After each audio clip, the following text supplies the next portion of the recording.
1963వ సంవత్సరం అక్టోబర్ 23వ తేదీన వరంగల్ గ్రామీణ జిల్లా గీసుకొండ మండలంలోని పంచనగిరిలో కొండా చెన్నమ్మ కొమరయ్య పటేల్ దంపతులకు జన్మించిన కొండా మురళి పూర్తి పేరు కొండా మురళీధర్రావు పటేల్. చెన్నమ్మ కొమరయ్యలకు 5గురు సంతానం, 3 కుమారులు 2 కుమార్తెలు. మురళి విద్యాభ్యాసమంతా వరంగల్లోనే సాగింది. వరంగల్లోని ఎల్బీ కళాశాలలోని BA వరకు చదువుకున్నాడాయన. ఆయనది తెలంగాణలో ఆర్థికంగా అత్యధిక పలుకుబడి గల కుటుంబం.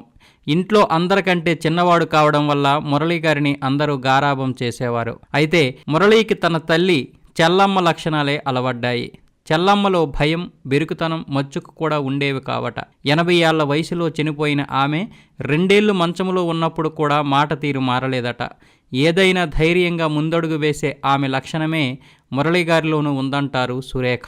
ఆ తర్వాత ఆ లక్షణం కొనసాగి సురేఖ మురళీల కూతురైన సుస్మితా పటేల్కి కూడా అలవడింది.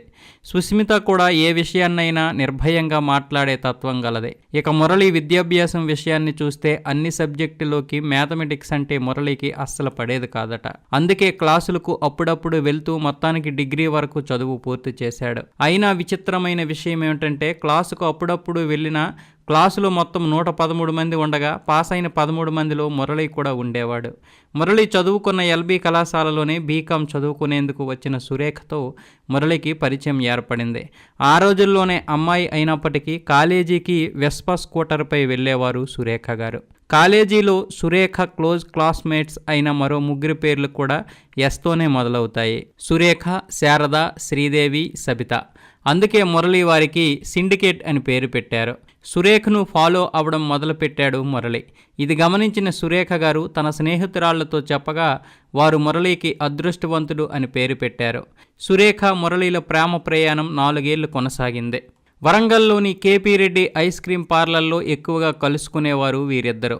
రైస్ మిల్లును నిర్వహిస్తున్న మురళి ఆ రోజుల్లోనే సురేఖ కోసం రోజుకు 500 రూపాయలు ఖర్చు చేసేవాడట.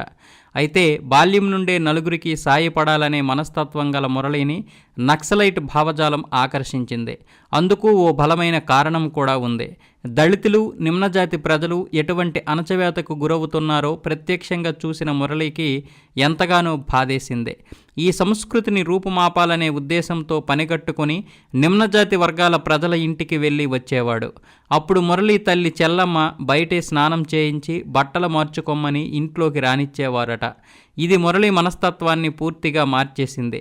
అందుకే తన పేరును మురళీధర్రావు పటేల్ నుండి కొండా మురళిగా మార్చుకున్నాడు. అందుకు కారణం పేరు చివర కులం పేరు ఉంటే దొరతనం పెరిగిపోతుందని భావించాడాయన. రాడికల్ స్టూడెంట్స్ యూనియన్ నేత సుదర్శన్ రెడ్డి అలియాస్ ఆర్కేతో కలిసి పరిచయం మురళి జీవితాన్ని పూర్తిగా మార్చేసిందనే చెప్పాలి. 1987లో BA పూర్తి కాగానే వంచనగిరిలో సర్పంచ్గా పోటీ చేసి గెలుపొందాడు మురళి. ఆ తర్వాత మండల పరిషత్ వైస్ చైర్మన్గాను వ్యవహరించాడు. మున్నూరు కాపు వరంగల్ యూత్ అధ్యక్షుడిగాను పనిచేశాడు. పీపుల్స్ వార్ గ్రూపుతో ఏర్పడిన ప్రత్యక్ష సంబంధాలు మురళి గారిని ఓ ప్రత్యేకమైన వ్యక్తిగా నిలబెట్టాయి. సరిగ్గా అదే దశలో కొండా మురళి వ్యక్తిత్వం, దూకుడుతనం ఆకర్షించింది డాక్టర్ వైఎస్ రాజశేఖర్ రెడ్డిని. ఆయన నుండి వచ్చిన పిలుపు మురళి రాజకీయ జీవితంలో కీలకమైన మలుపు తిరిగింది. నిజానికి ఎమ్మెల్యేగా పోటీ చేయాలని మురళి అనుకున్నప్పటికీ తనపై కేసులు నమోదై ఉండడంతో సురేఖను ఎమ్మెల్యే అభ్యర్థిగా నిలబెట్టాల్సి వచ్చింది. 1999లో సాయంపేట నియోజకవర్గం నుండి సురేఖ ఎమ్మెల్యేగా గెలుపొందారు. నిజానికి సురేఖ తిరుగులేని రాజకీయ నాయకురాలిగా ఎదగడం వెనుక మురళి అండదండలు ఎంతగానో పనిచేశాయి. ఈ విషయాన్ని సురేఖ కూడా మనస్ఫూర్తిగా ఒప్పుకుంటారు. నియోజకవర్గంలోని ప్రతి ఒక్కరిని పేరు పెట్టి పిలిచేంత చనువు ఉంది కొండా మురళికి. వైఎస్తో మురళికి అత్యంత సాన్నిహిత్యం ఉండేది. అంతకుముందు గడ్డం, కళ్ళజోడుతో కనిపించే మురళి వైఎస్ చెప్పిన ఒక్క మాటతో ఆ తర్వాత గడ్డంతో కనిపించలేదు. అయితే తెలంగాణ రాష్ట్ర మాజీ మంత్రి, మాజీ ఎమ్మెల్యే ఎర్రబెల్లి దయాకర్ రావుకి కొండా మురళికి మధ్య పచ్చగడ్డి వేస్తే భగ్గుమనే విషయం తెలిసిందే. చాలా కాలం క్రితమే దయాకర్ రావు చేసిన కుట్ర వల్లే తమ ఇద్దరి మధ్య ప్రతీకారం రగిలిందంటారు మురళి. ఆ ప్రతీకారం కాస్త పెరుగుతూనే వచ్చిందే తప్ప తగ్గలేదు. ఎర్రబెల్లి దయాకర్ రావు ఎన్నో హత్యలు చేయించి తనపైకి నెట్టాడనేది మురళి వాదన. అలాగే ఎంతోమందికి మేలు చేశాను కాబట్టే ఎంతోమంది తనను దేవుడిలా చూస్తారంటాడు మురళి. ఇక కొండే మురళి రాజకీయ జీవితం విషయానికి వస్తే 2015 డిసెంబర్ 11వ తేదీన వరంగల్ ఎమ్మెల్సీగా ఏకగ్రీవంగా ఎన్నికైన ఆయన రెండోసారి కూడా ఎమ్మెల్సీగా పనిచేశాడు. తన పేరు చెప్పి ఎంతోమంది సెటిల్మెంట్లు చేస్తుంటారు కానీ తనకు కనీసం బెదిరించడం కూడా రాదని మురళి చెబుతున్నప్పటికీ నక్సలైట్ భావజాలం గలవారు ఎలా ఉంటారో అందరికీ తెలిసిందే. కొండా మురళి, సురేఖల జీవితాల్లో మరో ముఖ్య ఘట్టం వైఎస్ఆర్ బతికి ఉన్నప్పుడు ఆయనకు ఈ దంపతులిద్దరూ ఎంతో సన్నిహితంగా ఉండేవారు. ఆ పరంపరను కొనసాగిస్తూ వైఎస్ మరణం తర్వాత ఆయన తనయుడైన జగన్కి పూర్తి అండదండలందించారు కొండా దంపతులు. అయినా కూడా ఆ తర్వాత తన అనుయాయులు మాటలు విని కొండా దంపతులను పక్కన పెట్టాడు వైఎస్ జగన్. జగన్ కోసం తాము ఎంతో ఖర్చు చేస్తే ఆ తర్వాత మధ్యలో కొందరు కుట్రలు పన్ని తమకు జగన్ను దూరం చేశారంటారు మురళి, సురేఖ. ఇటీవలే తెలంగాణ మంత్రిగా ప్రమాణ స్వీకారం చేసిన కొండా సురేఖ గారు వైఎస్ఆర్ వర్ధంతి సందర్భంగా విజయవాడ బెంచ్ సర్కిల్లోని ఆయన విగ్రహానికి పూలమాల వేయడానికి వెళ్ళినప్పుడు వైఎస్ఆర్సీపీకి చెందిన నాయకులెవరూ రాక తనను అవమానించారంటారామె. నిజానికి వైఎస్ జగన్మోహన్ రెడ్డి వైఎస్ఆర్సీపీని స్థాపించడానికి మూల కారణం తనే అనేది సురేఖ వాదన.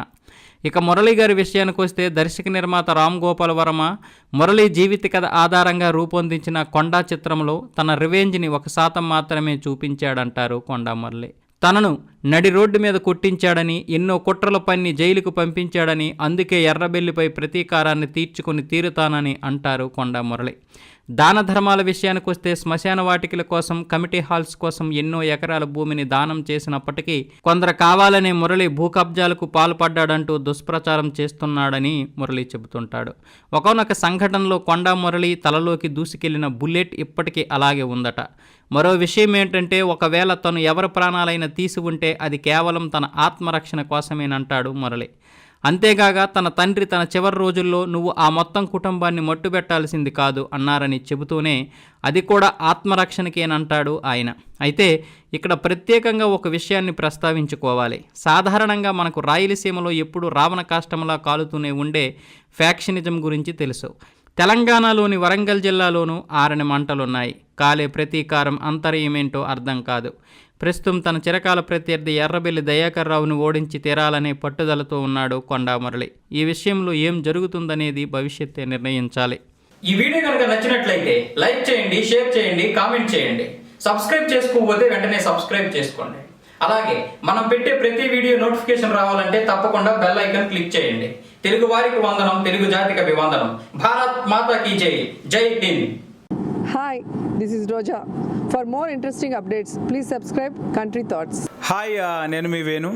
మీ అభిమాన హీరోల బయోగ్రఫీ కోసం please subscribe country thoughts. Hi friends, నేను మీ రచరవి. ఫ్రెండ్స్, మీకు ఇంట్రెస్టింగ్ వీడియోస్ కోసం please subscribe country thoughts. Hi అండి, నేను మీ fun bucket Bharat. Please subscribe to country thoughts. Hi friends, నేను మీ Devenani. Please subscribe country thoughts. Please subscribe and share country thoughts. Hi అందరికీ నమస్కారం, నేను మీ Madhupriya. Please subscribe to country thoughts YouTube channel.